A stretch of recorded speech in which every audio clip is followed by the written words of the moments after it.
Bom, pessoal, então o exercício 9 diz: um carro percorrendo sempre a mesma reta, parte do quilômetro 80, vai até o 120, inverte o sentido do seu movimento e retorna ao quilômetro 50.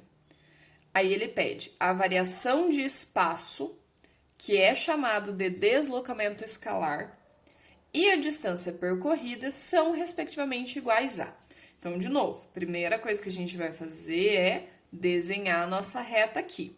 Então, nós sabemos que tem o quilômetro 50, o quilômetro 80 e o quilômetro 120, beleza? E essa reta toda é em quilômetro, né? Daí a gente não precisa ficar colocando a unidade em cada um deles. Então, ó, nós sabemos que o nosso objeto, ele parte do 80, então a gente coloca o nosso objetinho aqui. Ele vai até o 120, então ele vai fazer isso aqui. Chegou lá no 120, ele inverte o sentido do movimento. O que isso significa? Que quando ele chegar aqui no 120, ele vai inverter o sentido. Ele estava indo para a direita, agora ele vai inverter e vai ir para a esquerda, beleza? Então, ele vai fazer isso aqui, né, ó. Ele vai inverter o sentido, sair do 120 e ir até o 50, beleza? Então, essas são as duas etapas que nós temos do movimento, beleza? Aí, quando ele pede a variação do espaço, pessoal, o deslocamento escalar, ele pode receber esse nome. Por quê? O que é o deslocamento escalar? Não é o ΔS? E o ΔS é uma variação. Toda vez que aparecer esse delta aqui, ó, ele vai indicar uma variação. E a variação na física é calculada como final menos inicial. Então, toda vez que aparecer esse delta, vocês vão perceber que a conta que vocês vão ter que fazer é final menos inicial. Nesse caso é ΔS, então é S final menos S inicial. Se fosse outra grandeza, seria, vamos supor, tempo. ΔT seria tempo final menos tempo inicial. Então, delta indica sempre variação, que é final menos inicial. E quando a gente fala variação do espaço, então é o ΔS. Delta é a variação, espaço é como a gente chama a letra S, que ela pode ser tanto espaço quanto posição, beleza? Então, ele está pedindo o deslocamento escalar, né, essa variação de espaço, e a distância percorrida, beleza? Então, a gente vai calcular esses dois. Para o ΔS, a gente sabe que importa a posição final e inicial. Eu vou colocar aqui no cantinho essas informações. Quanto vale a nossa posição final, né? Para a gente tirar os nossos dados. Posição final, né? O último lugar que ele ficou, 50 quilômetros. E a posição inicial, da onde ele saiu, 80 quilômetros. Beleza, pessoal? Então, ele sai de 80 e vai até o 50. E agora, então, é só a gente calcular, né? Ó, ΔS vai ser igual posição final 50 menos a inicial, que é 80. Então, o nosso ΔS vai ser menos de novo, porque a gente tem um 80 maior, ele tá ganhando. Então, menos 30 quilômetros. Beleza, pessoal? Então, esse é o nosso deslocamento, a nossa variação de espaço escalar. Beleza? E a distância percorrida? Bom, de novo, ó, nós temos duas etapas. Então, a gente vai calcular duas distâncias percorridas e somar as duas no final. Beleza? Então, ó, a distância percorrida da etapa 1 é igual. Então, ó, quando ele sai de 80 e vai até o 120, a gente sabe que aqui a gente vai contar 40 quilômetros. De novo, como que a gente faz isso? Um menos o outro, tá bom? Porque essa distância percorrida é a soma dos deslocamentos sucessivos. Então, a gente sempre pode calcular cada pedacinho pela equação do deslocamento, tá? Então, é só fazer 120 menos 80, beleza? E aqui a diferença é que a gente não vai se preocupar com o sinal, tá? Que aparecer nessa continha de menos. Mas, fazendo a diferença, a gente sabe que ele percorreu, então, na etapa 1, 40 quilômetros, beleza? Bom, e na etapa 2, a distância percorrida da parte 2 vai ser Quando ele sai de 120 e vai até os 50, se a gente contar aqui tudo que ele andou, a gente vai ver que é 70, beleza? Seria um menos 70, porque ele está indo para a esquerda. Mas, de novo, lembra que para a distância percorrida a gente vai ignorar esse sinal que aparecer, beleza? Então, se eu fizer... E daí, nesse caso, fica mais fácil realmente fazer o maior menos o menor, tá? Porque como a gente não vai ter que se preocupar com o sinal da distância percorrida, fica mais fácil fazer o maior menos o menor. Então, 120 menos 50, 70 quilômetros, beleza? E agora a gente sabe, então, que a nossa distância percorrida total é só a soma desses deslocamentos sucessivos, né? Dessas etapas sucessivas. Então, isso aqui vai dar 110 quilômetros. Beleza, pessoal? Então, a nossa distância total percorrida é 110. Aí a gente vai analisar a resposta, porque ele pede respectivamente, tá? Quando ele pede respectivamente, então a gente vai primeiro colocar o menos 30 e depois o 110 na nossa alternativa. Não pode trocar isso aqui, tá? Então, seria a alternativa D. Ok? Bom, então agora a gente vai para o nosso último exercício.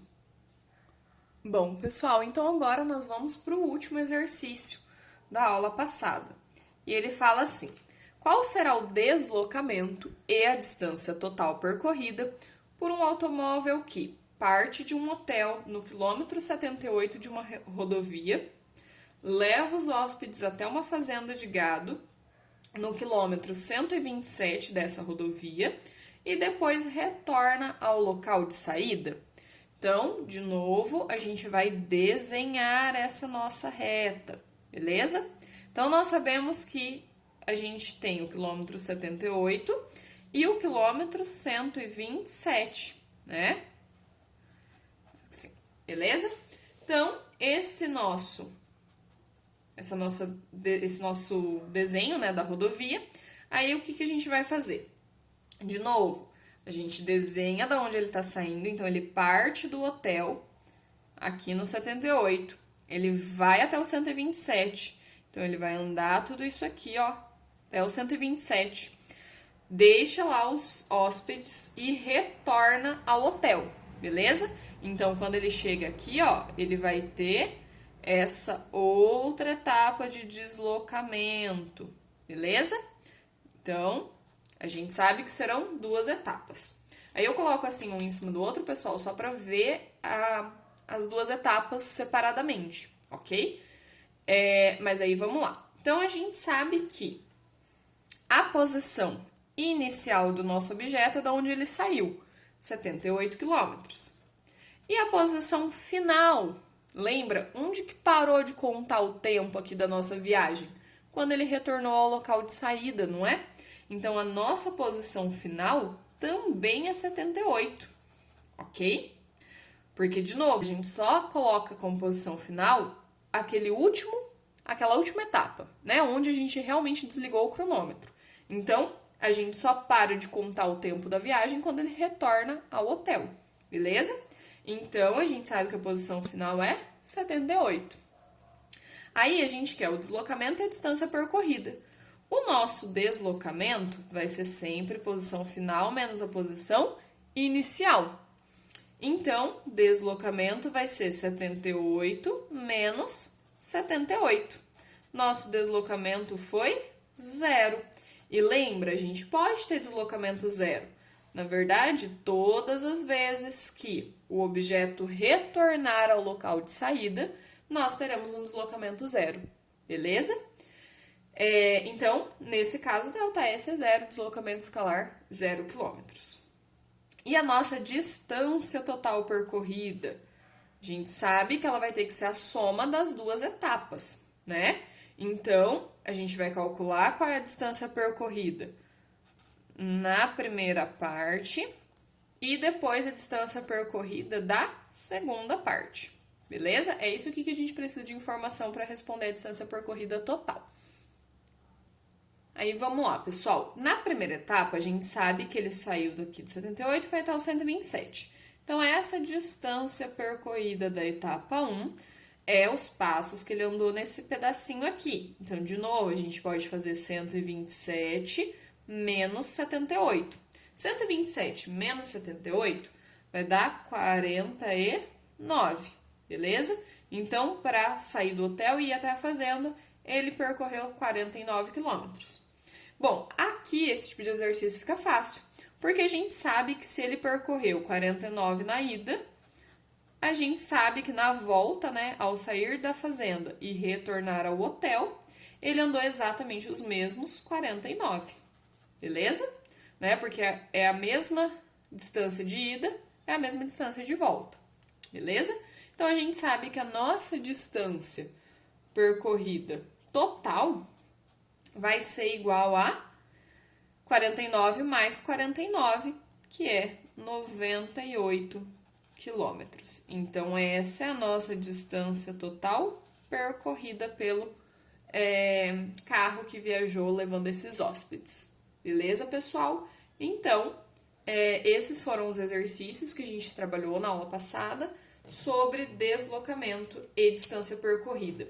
O que a gente pode tirar de conclusão disso? Nem sempre o valor da distância percorrida e o do deslocamento são iguais, tá? Eles podem ser totalmente diferentes. Ou eles podem ser diferentes apenas no sinal, né? Eles podem dar o mesmo valor numérico, mas serem diferentes no sinal. E eles também podem ser exatamente iguais, tá? Se a gente fosse pegar aqui, ó, o deslocamento, se eu falasse para vocês que a viagem foi apenas do hotel até a fazenda, né? Eu não tivesse esse retorno ao hotel, nesse caso, o meu objeto iria ter um deslocamento positivo e uma distância percorrida positiva. Então, a gente teria os mesmos 49 quilômetros para a distância percorrida e para o deslocamento. Então, pode coincidir os valores e sinais? Pode, tá? Mas não é uma regra. Então, a gente vai ter que tomar muito cuidado quando o anunciante estiver pedindo especificamente o deslocamento escalar ou a distância percorrida. Beleza, pessoal? Então, eu espero que vocês tenham entendido. Até o próximo vídeo.